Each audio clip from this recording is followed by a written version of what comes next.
ഈ കഴിഞ്ഞ ഒരു 5 വർഷത്തിൽ അച്ഛൻ ചെയ്ത സിനിമയിൽ ഞാൻ രണ്ട് സീനിൽ മാത്രമേ അച്ഛനെ വേറൊരു ആർട്ടിസ്റ്റ് 2 പേർക്ക് ഡോമിനൻസ് കൊടുക്കുന്ന സ്ക്രീൻ പ്ലേയിൽ അച്ഛനെക്കാട്ടിലും പെർഫോം ചെയ്യുന്ന 2 സീക്വൻസ് ഞാൻ കണ്ടിട്ടുള്ളൂ.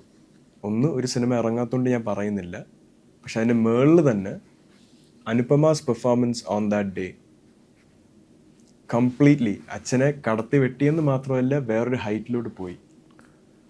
And from that day I was an Anupama Parameswaran fan. And ആ സീൻ ഇറങ്ങിക്കഴിഞ്ഞ്, സിനിമയുടെ ഇറങ്ങിക്കഴിഞ്ഞ് നമുക്ക് വീണ്ടും ഇരിക്കാൻ പറ്റുമെങ്കിൽ ഈ സീൻ ആയിരുന്നു എന്ന് ഞാൻ പറയും. ബിക്കോസ് എനിക്ക് അഭിനയിക്കാൻ പറ്റിയില്ല.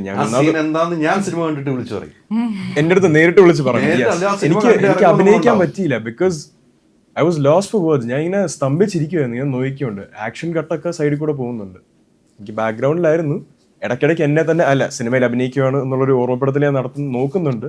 പക്ഷെ every time she performed on that day. ഇവന് കാര്യമായിട്ട് എന്തോ തകരാറുണ്ടെന്ന് തോന്നുന്നുണ്ട്.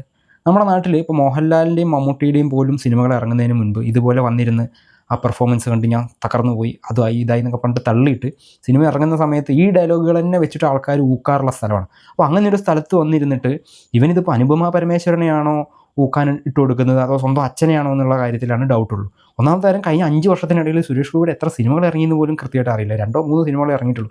അതിൽ തന്നെ സുരേഷ് ഗോപിയുടെ മാരകമായിട്ടുള്ള പെർഫോമൻസുകളെന്ന് പറയാൻ ഒന്നും തന്നെ ഇല്ലാത്ത സമയത്ത് ഇങ്ങനെയൊക്കെ അച്ഛൻ്റെ മുകളിൽ അഭിനയിച്ചു, ഞാൻ ഞെട്ടിപ്പോയി എന്നൊക്കെ പറഞ്ഞിരുന്ന് തള്ളിക്കഴിഞ്ഞ് കഴിഞ്ഞാൽ ഇത് പണ്ട് വാലിബൻ ഇറങ്ങുന്നതിന് മുന്നേ നമ്മുടെ ടിനു പാപ്പച്ചൻ ഇരുന്ന് തള്ളിയതിൻ്റെ ഡബിൾ സാധനം വരാനേ ഉള്ളൂ. ഇത് ഇവൻ അനുപമയുടെ നന്മയ്ക്ക് വേണ്ടിയിട്ടാണ് ഈ പറയുന്നതെങ്കിലും, അനുപമേനെ പുകഴ്ത്തി പറയുകയാണെന്നുണ്ടെങ്കിലും ഇതിൻ്റെയൊക്കെ ആഫ്റ്റർ എഫക്റ്റ് സിനിമ ഇറങ്ങിക്കഴിഞ്ഞാൽ അനുപമയ്ക്ക് തന്നെ കിട്ടും. അല്ലെങ്കിൽ തന്നെ മലയാളത്തിൽ ഒരു വിധത്തിലാണ് പുള്ളിക്കാരത്തി തിരിച്ചു വന്നിരിക്കുന്നത്. ഇനി ഇവൻ്റെ ഈ ഊക്കും തള്ളും ബഹളവും കാരണം ആ സിനിമ ഇറങ്ങുന്നതോടെ പുള്ളിക്കാരത്തി വീണ്ടും എയറിലാവും, തെലുങ്കിലാവും.